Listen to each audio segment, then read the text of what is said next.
से कहा कि बाबा वशिष्ठ को बुलाकर, गुरु बाबा को बुलाकर कहा गया कि मेरे घर में औलाद नहीं।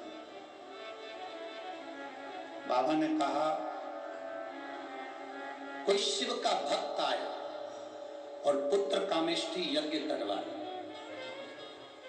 कोई शिव का भक्त आए और पुत्र कामेष्ठी यज्ञ करवाए तो तुम्हारे घर में औलाद होने में देरी नहीं लगेगी। मेरी 3 धर्म पत्नियां, कौशल्या, केकई, सुमित्रा,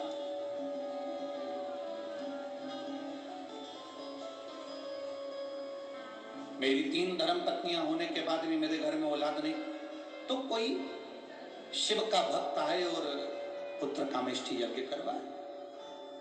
वशिष्ठ बाबा ने तो कह दिया, दशरथ जी के कानों में शब्द पड़ गया, पर वशिष्ठ बाबा से दशरथ जी ने हाथ जोड़कर निवेदन करा कि आप ढूंढो कि यज्ञ कौन कराए।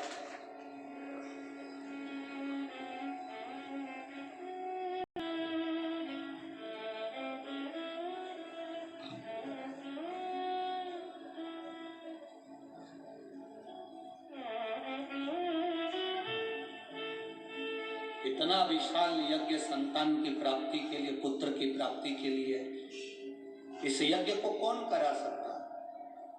तब वशिष्ठ बाबा ध्यान लगाकर बैठे थे कि इस यज्ञ को कोई शंकर का भक्त कराए, तो उनके स्मरण में आया कि दशरथ जी की माता जी से पूछा जाए।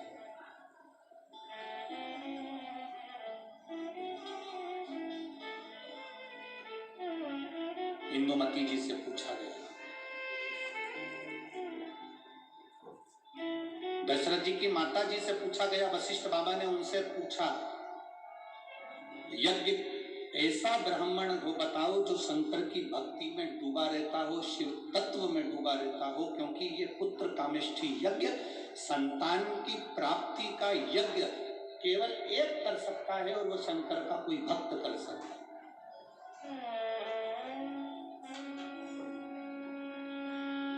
वशिष्ठ बाबा ने दशरथ जी की माता जी से कहा कि शिव भक्त कौन मिल सकता? इंदुमती के स्मरण में आया, मेरे विदर्भ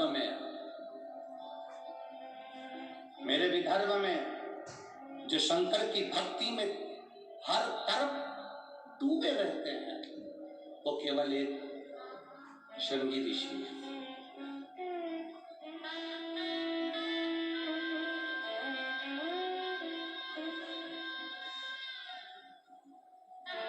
स्कंद पुराण के कभी स्मरण में विदर्भ को पढ़ना,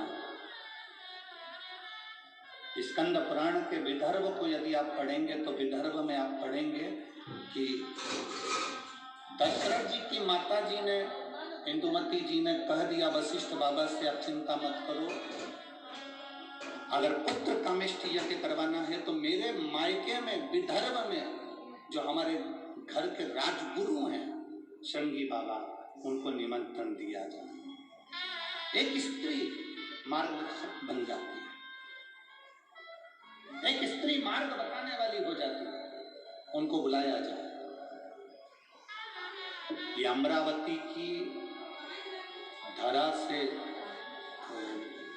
स्कंद पुराण कहती है, विदर्भ का वर्णन करते हुए कहती है, अमरावती से चांदुर बाजार की ओर जब हम जाते हैं तो वहां वन पर्व में, वन क्षेत्र के अंतर्गत शृंगी बाबा का एक स्थान है जिसको तपवनेश्वर कहते हैं।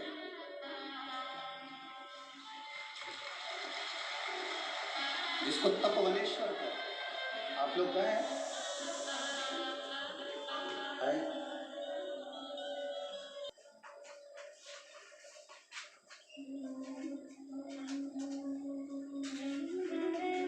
हमारे विधायक जी और सांसद जी कह रहे हैं क्षेत्र के अंतर्गत तपवनेश्वर। आप लोग स्वयं संत, साधु, तपस्वी, साधक, उपासक तप करें।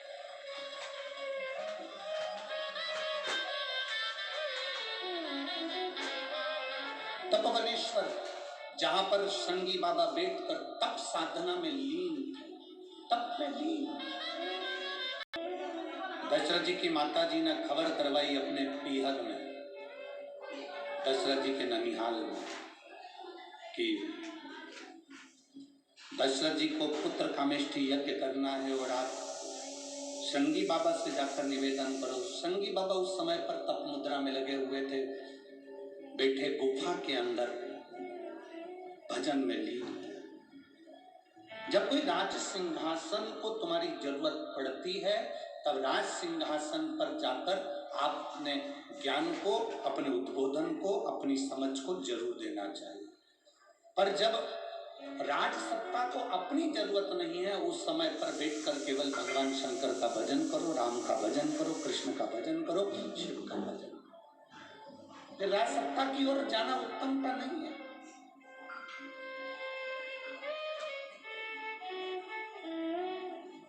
अब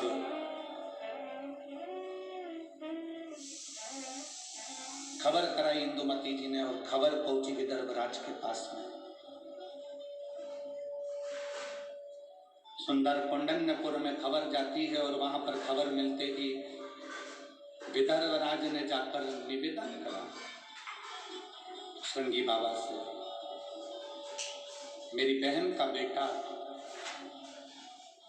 यज्ञ कर रहा है और आप जाकर यज्ञ पूर्ण करवाओ क्योंकि उनको संतान की प्राप्ति चाहिए। शृंगी बाबा ने कहा कि पुत्र प्राप्ति के लिए, संतान प्राप्ति के लिए और मैं जाऊं, मुझे ही क्यों आमंत्रित करा? तो शिव महापुराण की कथा कहती है, कोई शंकर का भजन करने वाला, कोई शंकर की आराधना करने वाला, कोई शंकर की उपासना करने वाला, कोई शंकर के ऊपर एक लोटा जल चढ़ाने वाले का दर्शन मात्र भी अगर हो जाता है तो जो कामना हम करते हैं वो कामना हमारी पूर्ण हो जाती है। ये शिव तत्व की कथा। लाखों की संख्या में यहाँ भक्त पहुंचे हैं। पंडाल को कल भी रात्रि को बहुत बढ़ाया, उसके बाद भी आप लोग पंडाल में समा नहीं सकते। दोनों तरफ पंडालों को बढ़ाया गया, पर आपका शिव के प्रति जो प्रेम है, आपकी जो वात्सल्यता भगवान शंकर के प्रति है, वो यहाँ देखने को मिलती है।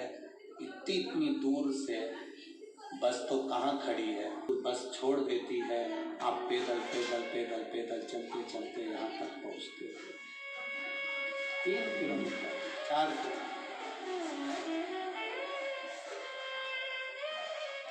पैदल पैदल चलकर आप यहाँ पहुँचते हो। हम तो आदरणीय सांसद महोदय जी से और विधायक महोदय जी से और महाराष्ट्र के प्रशासन से, अमरावती के कलेक्टर महोदय, एसपी डीएसपी महोदय से निवेदन करना चाहेंगे इस व्यासपीठ से कि बुजुर्ग लोगों को आने में बहुत पैदल चलना पड़ रहा है, इसलिए पार्किंग थोड़ी पास में दी जाए।